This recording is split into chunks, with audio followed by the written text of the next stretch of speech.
But the Israelites were unfaithful in regard to the devoted things. Achan, son of Carmi, the son of Zimri, the son of Zerah, and the tribe of Judah, took some of them, so the Lord's anger burned against Israel. Now Joshua sent men from Jericho to Ai, which is near Beth Aven to the east of Bethel, and told them, "Go up and spy out the region." So the men went out and spied out Ai. When they returned to Joshua, they said, "Not all the army will have to go up against Ai. Send 2,000 or 3,000 men to take it, and do not weary the whole army, for only a few people will be there." So about 3,000 went up, but they were routed by the men of Ai, who killed about 36 of them. They chased the Israelites from the city gate as far as the stone quarries and struck them down on the slopes. At this, the hearts of the people melted in fear and became like water. Then Joshua tore his clothes and fell face down to the ground before the ark of the Lord, remaining there till evening. The elders of Israel did the same and sprinkled dust on their heads, and Joshua said, "Alas, sovereign Lord, why did you ever bring this people across the Jordan to deliver us into the hands of the Amorites to destroy us? If only we had been content to stay on the other side of the Jordan. Pardon your servant, Lord. But what can I say now that Israel has been routed by its enemies? The Canaanites and other people of this country will hear about this, and they will surround us and wipe us out for our name from the earth. What then will you do for your own great name?" The Lord said to Joshua, "Stand up. What are you doing down on your face? Israel has sinned, and they have violated my covenant, which I commanded them to keep. They have taken some of the devoted things, they have stolen, they have lied, they have put them in their own possessions. That is why the Israelites cannot stand against their enemies. They turn their backs and run because they have been made liable to destruction. I will not be with you any more unless you destroy whatever among you is devoted to destruction. Go consecrate the people. Tell them, consecrate yourselves in preparation for tomorrow. For this is what the Lord, the God of Israel, says. There are devoted things among you, Israel. You cannot stand against your enemies until you remove them. In the morning present yourselves, tribe by tribe. The tribe the Lord chooses shall come forward, clan by clan. The clan the Lord chooses shall come forward, family by family. And the family the Lord chooses shall come forward, man by man. Whoever is caught with the devoted thing shall be destroyed by fire, along with all that belongs to him. He has violated the covenant of the Lord and has done an outrageous thing in Israel. Early the next morning, Joshua had Israel come forward by tribes, and Judah was chosen. The clans of Judah came forward, and Zerahites were chosen. He had the clan of the Zerahites come forward families by families, and Zimri was chosen. Joshua had his family come forward man by man, and Achan, son of Carmi, the son of Zimri, the son of Zerah, of the tribe of Judah, was chosen. Then Joshua said to Achan, "My son, give glory to the Lord, the God of Israel, and honor him. Tell me what you have done. Do not hide it from me." Achan replied, "It is true. I have sinned against the Lord, the God of Israel. This is what I have done. When I saw in the plunder a beautiful robe from Babylonia, 200 shekels of silver and a bar of gold weighing 50 shekels, I coveted them and took them. They are hidden in the ground inside my tent with the silver underneath." So Joshua sent messengers, and they ran to the tent, and there it was, hidden in the tent with the silver underneath. They took the things from the tent, brought them to Joshua and all the Israelites, and spread them out before the Lord. Then Joshua, together with all Israel, took Achan, son of Zerah, the silver, the robe, the gold bar, his sons and daughters, his cattle, donkeys and sheep, his tent, and all that he had to the valley of Achor. Joshua said, "Why have you brought this trouble on us? The Lord will bring trouble on you today." Then all Israel stoned him, and after they had stoned the rest, they burned them. Over Achan they heaped a large pile of rocks, which remain to this day. Then the Lord turned from his fierce anger. Therefore that place has been called the Valley of Achor ever since. Then the Lord said to Joshua, "Do not be afraid, do not be discouraged. Take the whole army with you and go up and attack Ai. For I have delivered it into your hands, the king of Ai, his people, his city, and his land. You shall do to Ai and its king as you did to Jericho and its king, except that you may carry off their plunder and livestock for yourselves. Set an ambush behind the city." So Joshua and the whole army moved out to attack Ai. He chose 30,000 of his best fighting men and sent them out at night with these orders: "Listen carefully, you are to set an ambush behind the city. Don't go very far from it. All of you be on alert. I and all those with me will advance in the city, and when the men come out against us, as they did before, we will flee from them. They will pursue us until we have lured them away from the city, for they will say, 'They are running away from us as they did before.' So when we flee from them, you are to rise from ambush and take the city. The Lord your God will give it into your hands. When you have taken the city, set it on fire. Do what the Lord has commanded. See to it you have my orders." Then Joshua sent them off, and they went to the place of ambush and lay in wait between Bethel and Ai, to the west of Ai. But Joshua spent that night with the people. Early the next morning Joshua mustered his army, and he and the leaders of Israel marched before them to Ai. The entire force that was with him marched up and approached the city and arrived in front of it. They set up a camp north of Ai, with the valley between them and the city. Joshua had taken about 5,000 men and set them in ambush between Bethel and Ai to the west of the city. So the soldiers took up their positions, with a main camp to the north of the city, to the ambush to the west of it. That night Joshua went into the valley. When the king of Ai saw this, he and all his men of the city hurried out early in the morning to meet Israel in battle at a certain place overlooking the Arabah.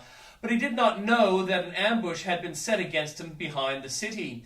Joshua and all Israel let themselves be driven back before them, and they fled toward the wilderness. All of the men of Ai were called to pursue them, and they pursued Joshua and were lured away from the city. Not a man remained in Ai or Bethel who did not go after Israel. They left the city open and went in pursuit of Israel. Then the Lord said to Joshua, "Hold out toward Ai the javelin that is in your hand, for into your hand I will deliver the city." So Joshua held out toward the city the javelin that was in his hand. As soon as he did this, the men in the ambush rose quickly from their position and rushed forward. They entered the city and captured it and quickly set it on fire. The men of Ai looked back and saw the smoke of the city rising up into the sky, but they had no chance to escape in any direction. The Israelites who had been fleeing towards the wilderness had turned back against their pursuers. For when Joshua and all Israel saw that the ambush had taken the city and that smoke was going up from it, they turned around and attacked the men of Ai. Those in the ambush also came out of the city against them, so that they were caught in the middle, with Israelites on both sides. Israel cut them down, leaving them neither survivors nor fugitives, but they took the king of Ai alive and brought him to Joshua. When Israel had finished killing all the men of Ai in the fields and in the wilderness where they had chased them, and when every one of them had been put to the sword, all the Israelites returned to Ai and killed those who were in it. 12,000 men and women fell that day, all the people of Ai. For Joshua did not draw back the hand that held out his javelin until he had destroyed all who lived in Ai. But Israel did carry off for themselves the livestock and plunder of the city, as the Lord had instructed Joshua. So Joshua burned Ai, and made it a permanent heap of ruins, a desolate place to this day. He impaled the body of the king of Ai on a pole and left it there until evening. At sunset, Joshua ordered them to take the body from the pole and throw it down at the entrance of the city gate. And they raised a large pile of rocks over it, which remain to this day. Then Joshua built on Ebal an altar to the Lord, the God of Israel, as Moses the servant of the Lord had commanded the Israelites. He built it according to what is written in the book of the law of Moses, an altar of uncut stones on which no iron tool had been used. On it they offered to the Lord burnt offerings and sacrificed fellowship offerings. There in the presence of the Israelites, Joshua wrote on the stones a copy of the law of Moses. All the Israelites with their elders, officials, and judges were standing on both sides of the ark of the covenant of the Lord, facing the Levitical priests who carried it. Both the foreigners living among them and the native-born were there. Half of the people stood in front of Mount Gerizim, and half of them in front of Mount Ebal, as Moses, the servant of the Lord, had formerly commanded when he gave instructions to bless the people of Israel. Afterwards, Joshua read the words of the law, the blessings and curses, just as is written in the book of the law. There was not a word of all that Moses had commanded that Joshua did not read to the whole assembly of Israel, including the women and children, and the foreigners who lived among them. Now, when all the kings west of Jordan heard about these things, the kings in the hill country and the western foothills and along the entire coast of the Mediterranean Sea, as far as Lebanon, the kings of Hittites, Amorites, Canaanites, Perizzites, Hivites, and Jebusites, they came together to wage war against Joshua and Israel. However, when the people of Gideon heard what Joshua had done to Jericho and Ai, they resorted to a ruse. They went as a delegation whose donkeys were loaded with worn-out sacks and old wineskins cracked and mended. They put worn and patched sandals on their feet and wore old clothes. All the bread of their food supply was dry and moldy. Then they went to Joshua in the camp at Gilgal and said to him and all the Israelites, "We have come from a distant country. Make a treaty with us." The Israelites said to the Hivites, "But perhaps you live near us, so how can we make a treaty with you?" "We are your servants," they said to Joshua. But Joshua asked, "Who are you and where do you come from?" They answered, "Your servants have come from a very distant country because of the fame of the Lord your God, For we have heard reports of him, all that he did in Egypt, and all that he did to 2 kings of the Amorites east of the Jordan, Sihon, king of Heshbon, and Og, king of Bashan, who reigned in Ashtaroth. And your elders and all those living in our country said to us, take provision for your journey, go and meet them and say to them, we are your servants, make a treaty with us. This bread of ours was warm when we packed it at home on the day we left to come to you, but now see how dry and moldy it is. And those wineskins that we filled were new. See how cracked they are, and our clothes and sandals are worn out by the very long journey. The Israelites sampled their provisions, but did not inquire of the Lord. Then Joshua made a treaty of peace with them to let them live, and the leaders of the assembly ratified it by oath. 3 days after they made the treaty with the Gibeonites, the Israelites heard that there were neighbors living near them. So the Israelites set out on the 3rd day, came to their city, Gibeon, Kephirah, Beeroth, Kiriam Jearim. But the Israelites did not attack them, because the leaders of the assembly had sworn an oath to them by the Lord, the God of Israel. The whole assembly grumbled against the leaders, but all the leaders answered, we have given them our oath by the Lord, the God of Israel, and we cannot touch them now. This is what we will do to them. We will let them live, so that God's wrath will not fall on us for breaking the oath we swore to them. They continued, let them live, but then let them be woodcutters and water carriers in the service of the whole assembly. So the leader's promise to them was kept. Then Joshua summoned the Gibeonites and said, why did you deceive us by saying, we live a long way from you, while actually you live near? You are now under a curse. You will never be released from service as woodcutters and water carriers for the house of my God. They answered Joshua, your servants were clearly told how the Lord your God had commanded his servant Moses to give you the whole land and to wipe out all its inhabitants from before you. So we feared for our lives because of you, and that is why we did this. We are now in your hands. Do to us whatever seems good and right to you. So Joshua saved them from the Israelites, and they did not kill them. That day he made the Gibeonites woodcutters and water carriers for the assembly to provide for the needs of the altar of the Lord of the place the Lord would choose, and that is why they are there to this day. And the New Testament reading. Meanwhile, the people were waiting for Zechariah and wondering why he stayed so long in the temple. When he came out, he could not speak to them. They realized he had seen a vision in the temple, for he kept making signs to them but remained unable to speak.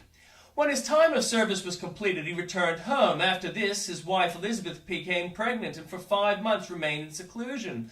The Lord has done this for me, she said. In these days he has shown his favor and taken away my disgrace among the people. In the 6th month of Elizabeth's pregnancy, God sent the angel Gabriel to Nazareth, a town in Galilee, to a virgin pledged to be married to a man named Joseph, a descendant of David. The virgin's name was Mary. The angel went to her and said, greetings, you who are highly favored, the Lord is with you. Mary was greatly troubled at his words and wondered what kind of greeting this might be. But the angel said to her, do not be afraid, Mary. You have found favor with God. You will conceive and give birth to a son, and you are to call him Jesus. He will be great and will be called the Son of the Most High. The Lord God will give him the throne of his father David, and he will reign over Jacob's descendants forever. His kingdom will never end. How will this be, Mary asked the angel, since I am a virgin? The angel answered, the Holy Spirit will come on you, and the power of the Most High will overshadow you. So the Holy One to be born will be called the Son of God. Even Elizabeth, your relative, is going to have a child in her old age, and she who is said to be unable to conceive is in her 6th month. For no word from God will ever fail. I am the Lord's servant, Mary answered. May your word to me be fulfilled. Then the angel left her.